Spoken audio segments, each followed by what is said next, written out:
Praise the lord. ప్రభునేసు నామములో అందరికీ వందనములు. యేసయ్య మాటను ఈ కార్యక్రమాన్ని వీక్షించడానికి ప్రేమతో మిమ్మను ఆహ్వానిస్తున్నాను.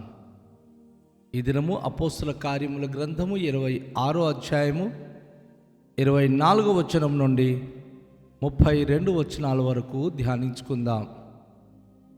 అతడు ఇలాగూ సమాధానము చెప్పుకొనుచుండగా పేస్తు, పౌలా, నువ్వు వెరివాడవు, అతి విద్య వలన నీకు వెరి పట్టినదని గొప్ప శబ్దముతో చెప్పాను. అందుకు పౌలు ఇట్లా, నేను మహాఘనత వహించిన పేస్తు, నిన్ను వెరివాడను కాను గాని సత్యమును స్వస్థ బుద్ధియు గల మాటలనే చెప్పుచున్నాను. రాజు ఈ సంగతులు ఎరుగును గనుక అతని ఎదుట నేను ధైర్యముగా మాట్లాడుచున్నాను. వాటిలో ఒక్కటియు అతనికి మరుగై ఉండలేదని రూఢిగా నమ్ముచున్నాను. ఇది ఒక మూలను జరిగిన కార్యములు కాదు. అగ్రిపరాజా, తమరు ప్రవక్తలను నమ్ముచున్నారని నేను ఎరుగుదును. అందుకు అగ్రిప, ఇంత సులువుగా నన్ను క్రైస్తునిగా చేయజూచుచున్నవే అని పౌలుతో చెప్పాను. అందుకు పౌలు, సులభముగానో దుర్లభముగానో తమరు మాత్రము కాదు, నేడు ఈ మాట వినువారందరూ ఈ బంధకములు తప్ప నా వలె ఉండునట్లు దేవుడు అనుగ్రహించునుగాక అనెను. అంతటా రాజును అధిపతియు బెర్నీకియు వారితో కూడా కూర్చుండిన వారును లేచి అవతలకు పోయి, ఈ మనుష్యుడు మరణమునకైనను బంధకములకైనను తగిన దేది చెయ్యలేదని తమలో తాము మాట్లాడుకునేది. అందుకు అగ్రిప, ఈ మనుష్యుడు కైసరెదుట చెప్పుకొందునని అతని ఎడల ఇతనికి మిగుల విడుదల చేయనుద్దేశించిన పేస్తుతో చెప్పెను.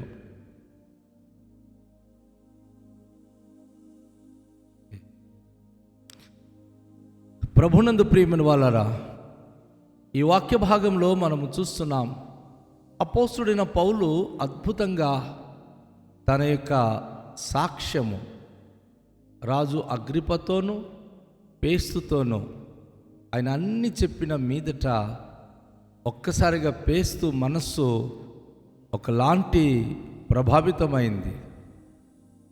ఆయన, నీకు ఎక్కువ జ్ఞానం ఉండడం బట్టి, ఎక్కువ విద్యావంతుడు కాబట్టి వెర్రిగా నువ్వు ఇవన్నీ మాట్లాడుతున్నావు అని చెప్పి గట్టిగా కేకేసి అరిచేశాడు. ఆయన,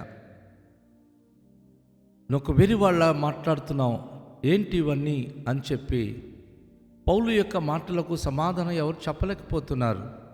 కానీ ఆయన చెప్పిన ప్రతి మాటలకు వారు పిచ్చోళ్ళ మాట్లాడుతున్నాడు ఏంటి అని అనుకుంటున్నారు. అందుకు పౌలు ఇట్లా, ఘనత వహించిన పేస్తూ, నేను వెర్రివాడను కాను కానీ సత్యమును స్వస్థ బుద్ధియు గల మాటలనే చెప్పుచున్నాను. అయ్యా, నేను పిచ్చోళ్ళ కాదు మాట్లాడింది, నాకు దేవుడు మంచి జ్ఞానం ఇచ్చున్నాడు గనుక నేను సత్యమును స్వస్థ బుద్ధి గలవాడుగానే నేను ఈ యొక్క సందేశాన్ని లేక ఈ విషయాలని తెలియచేస్తున్నాను. రాజు ఈ సంగతులన్నీ ఎరుగును గనుక అతని ఎదుట నేను ధైర్యంగా మాట్లాడుచున్నాను. ఆయనకి రాజు అగ్రిప యూదుడని తెలుసు కనుక యూదులకు ఉన్నటువంటి ప్రతి ఒక్క నమ్మకాల గురించి రాజుకు తెలుసు. అందుకే ఆయన ఎదుట నేను ధైర్యంగా ఈ విషయాలని కూడా చెప్తా ఉన్నాను అని చెప్పి ఆ పౌలు భక్తుడు చెప్పినప్పుడు అగ్రిప రాజు మళ్ళీ అంటున్నాడు. ఆయన రాజు, అగ్రిప, తమరు ప్రవక్తలను నమ్ముచున్నారా అని నేను ఎరుగుదును. అందుకు అగ్రిప, ఇంత సులువుగా నన్ను క్రైస్తునిగా చేయజూచుతున్నావే అని పౌలుతో చెప్పెను. భార్య భర్తలు ఇద్దరు కూర్చుండి ఉంటిరి. ఈయన చెప్పిన ప్రతి మాటలు విన్న తర్వాత పౌలు భక్తుడు చేసే ప్రశ్న, మీరు ప్రవక్తలకు నమ్ముతున్నారు కదా? ఎందుకంటే ధర్మశాస్త్రం ప్రవక్తల ద్వారా వచ్చింది. ధర్మశాస్త్రంలో ప్రవక్తలు ఎన్నో అద్భుతమైన అనుభూతులు చేశారు. సో ప్రవక్తలకు మీరు నమ్ముతున్నారు కదా అని పౌలు భక్తుడు అన్న మాటకి అగ్రిప్ప అంటున్నాడు, ఎంత సులువుగా నన్ను క్రైస్తుడిగా నువ్వు చేయాలనుకుంటున్నావు కదా అని పౌలుతో ఆ అగ్రిప్పరాజు అన్నాడు. అప్పుడు పౌలు అంటాడు, ఒక చక్కని మాట పలుకుతున్నాడండి. ఇది నిజంగా వివేకవంతంగా పలికే మాటలు. సులభముగానో దుర్లభముగానో తమరు మాత్రమే కాదు, నేడు నా మాట వినువారందరూ ఈ బంధకములు తప్ప నా వలే ఉండునట్లు దేవుడు అనుగ్రహించునుగాక. ఎంత మంచి మాట అండి. ఆయన చెప్తున్నాడు, అయ్యా నేనేదో సులభంగా నేను మీకు క్రైస్తుడుగా చేసేస్తున్నానని మీరు అనుకుంటున్నారు. క్రీస్తు చేసిన కార్యములు, ఆయన జరిగించిన పనులు మీ ఎదుట నేను చెప్పాను. ఈ విన్న మాటలకి మీరే కాదు, ఎంతమంది వింటున్నారో అందరు కూడాను సులభముగాను దుర్లభంగాను అందరూ నాలా ఉండాలి. అంటే నేను ఈ బంధకాల్లో ఉన్నాను కాబట్టి బంధకంలో ఉండాలని కాదు, స్వతంత్రుడుగా ఉండాలి. ఏ భేదము లేదు. గ్రీసు దేశస్థుడని, యూదుడని, ఏ విధమైన భేదాభిప్రాయాలు లేకుండా అందరూ క్రీస్తులో స్వతంత్రులుగా ఉండాలి. ప్రభువును అంగీకరించిన వాళ్ళందరూ, ప్రభువును చూచిన వారందరూ స్వతంత్రులుగా ఉంటారు అని వాక్యం ద్వారా నేను మీకు తెలియచేస్తున్నాను అంటున్నాడు ఆయన. అదే సమయంలో అంటే రాజు అధిపతి వెన్నెకి వారితో కూడా కూర్చుండిన వారు లేచి అవతలకు వెళ్ళిపోయారు. అంతవరకు ఆయనతో మాట్లాడిన వీళ్ళందరూ, ఆయన సాక్ష్యం విన్నటువంటి అధికారులు అగ్రిప్ప, ఫేస్తు, బెర్నీలియా వీళ్ళందరూ కలిసి అన్ని విన్న తర్వాత బయటికి వెళ్ళిపోయి వాళ్ళు అంటున్నారు, ఈ మనుషుడు మరణమునకైనను బంధకములకైనను తగినది ఏమీ చెయ్యలేదని తమలో తాము మాట్లాడుకునిరి. ప్రజలు ఎన్నో విధాలుగా మన మీద తప్పు మోపుతో శిక్ష విధించాలని కోరుకుంటారు. కానీ దేవుడు మనతో ఉండి మాట్లాడించినప్పుడు ఆ మాటల్లో శక్తి ఉంటుంది, ఆ మాటల్లో జీవం ఉంటుంది, ఆ మాటల్లో అద్భుతములు జరుగుతుంది. కనుక నిర్దోషమైనదిగా అది కనబడుతుంది. అద్భుతమైన విషయం. ఎప్పుడైతే మనం నీతి మార్గంలో దేవుని వాక్యము, ధర్మశాస్త్రము దివారాత్రం ధ్యానిస్తామో, కీర్తనకారుడైన దావీదు తన మొదటి కీర్తనలో ఆయన అంటాడు, తన వాక్యము దివారాత్రం ధ్యానించేవాడు ధన్యుడు అని. నీతి న్యాయ విమర్శల సభలో, నీతిమంతుల సభలో వారెప్పుడు కూడా నిర్దోషులుగా ఎంచబడతారు, పాపులైతే శిక్ష విధించబడతారు. ఈరోజు ఈయన మరణానికి కానీ బంధకములు ఉండడానికి కానీ జైలు ఉండడానికి కానీ ఆయన చేసిన నేరం ఏది కూడా కనబడడం లేదు అని చెప్పి వారు చాలా స్పష్టంగా తెలుసుకొని వారు మాట్లాడుకుంటున్నారు. ఆ మాటలే కాకుండా అందుకు అగ్రిప్ప, ఈ మనుషుడు కైసరు ఎదుట చెప్పుకొందునని అనని ఎడల ఇతని విడుదల చేయవచ్చునని ఫేస్తుతో చెప్పాను. గమనించండి వాళ్ళ తీర్పు ఎలా వచ్చింది. ఈయన ముందే అన్నాడు కదా, నేను కైసరు ఎదుట అని చెప్పుకుంటానని. అగ్రిప్ప పౌలు భక్తుడు చెప్పిన ప్రతి మాటలు విన్న తర్వాత ఈయనకి విడిపించేద్దాం, ఈయనకి వదిలేద్దామని నిర్ణయించాడు. కాకపోతే ఆయన అందరి ఎదుట ముందు ఏమని ఉన్నాడు, నేను కైసరు ఎదుటనే చెప్పుకుంటాను అని.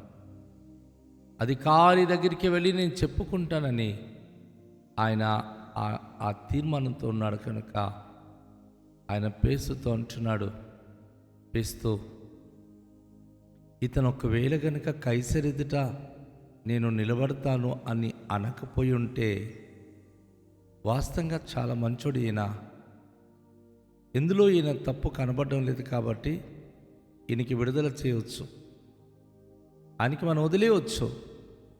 ఈ రోమలో ఈ చెరసాలలో ఆయనకి మనం బంధించి ఉంచవలసిన అవసరము లేదు అని అగ్రిపరాజు ఫేస్తుతో ఆయన మాట్లాడుతూ ఉన్నాడు. ప్రియ దేవుని యొక్క బిడలారా, అనేక మారులు మన జీవితంలో ఒక ధైర్యము, ఒక నిశ్చయత కలిగి దేవుని యొక్క మాటలు చెప్తా ఉన్నప్పుడు ఇక్కడ ఒక విషయాన్ని మనం గమనించాలి. పౌలు గనుక అయ్యా మీరే నన్ను ఎలాగైనా విడిపించండి అని చెప్పుంటే ఒకవేళ వారు ఏమైనా ఆలోచించుండేవారేమో. కానీ కైసర్ ఎవరైతే ఈ రోమ సామ్రాజ్యానికి చాలా పెద్ద అధికారి, ఆయన దగ్గరికి వెళ్ళి సాక్ష్యం చెప్పాలనేది తన గుండెలో ఉన్న ఆశయాలు. మామూలుగా అయితే తను సువార్త చేయలేడు, వారికి వెళ్ళి చెప్తే వారు వినలేరు. కానీ ఈ రీతిగా ఆయన వెళ్ళి కైసర్ ఎదుట నేను నిలబడాలి, కైసర్ ఎదుట నేను సాక్ష్యం చెప్పాలి అనే ఒక ఆలోచన, ఒక ప్రేరణ అపోస్తలుడైన పౌలు జీవితంలో ఉంది. కనుక నేను కైసర్ ఎదుటకి వెళ్ళి చెప్తానని చెప్పి ఆయన చెప్పిన మాటకు అందరూ ఆశ్చర్యపడి, ఆయన ఏ తప్పిదాలు చేయకపోయినా సరే ఆయన పట్ల అందరూ ఓ చక్కని మనోభావం కలిగి తనను మరి పంపించడానికి నిశ్చయిస్తూ ఉన్నారు. కనుక నా ప్రియ దేవుని యొక్క బిడ్డలారా, మీరు నేను మనము ప్రార్థనలో వాక్యములో ధైర్యంగా ఉంటే ఏదైనా చాలా ఉన్నతమైన స్థితికి వెళ్ళి లేక ఉన్నతమైన వ్యక్తులతో మీరు చెప్పాలి అన్న వెంటనే గుండెలో భయపడిపోకూడదు, ఏ విషయంలో మనం దిగజారిపోకూడదు. కానీ మనం ఏ మాట మీద ఉన్న మా మాటల్లో ధైర్యంగా ఉంటే దేవుడు ఖచ్చితంగా మనలను అద్భుతమైన తన సాక్షిగా వాడుకుంటాడు. రండి తలనుంచుకొని ప్రార్థన చేద్దాం. దయగల తండ్రి మీకు వందనాలు. అపోస్తలుడైన పౌలు అగ్రిపతో అలాగే ప్రభువా ఫేస్తుతో ఆయన పలికిన మాటలకు ప్రభువా అద్భుతమైనటువంటి తీర్పును వారు బయలుపరిచి నీ దాసుడు తను కోరుకున్నట్టుగా కైసరి ఎదుటని నేను చెప్పుకుందునన్న మాటకు విడిపించాల్సిన వారు ఆధిక్యత ఉన్నా సరే అధికారుల దగ్గరికి, మహాధికారుల దగ్గరికి దాసును పంపించడానికి ప్రభు తీర్మానించారు. మా జీవితాలు కూడా ఎదురుతున్న శోధన శ్రమల్లో కొన్నిసార్లు అనేక మంది నాయకులు ఎదుట నిలబడినప్పుడు భయపడక నిబ్బరం కలిగి ఉన్నది ఉన్నట్టుగా సత్యమును గురించి వివరించే అడి శక్తివంతులుగా మమ్మల్ని నిలబెట్టుమని, అద్భుత కార్యములు మా జీవితంలో జరిగించుమని యేసు నామములో ప్రార్థిస్తున్నాము తండ్రి, ఆమేన్. అందరికీ షాలోమ్. ప్రభు మనను దీవించునుగాక.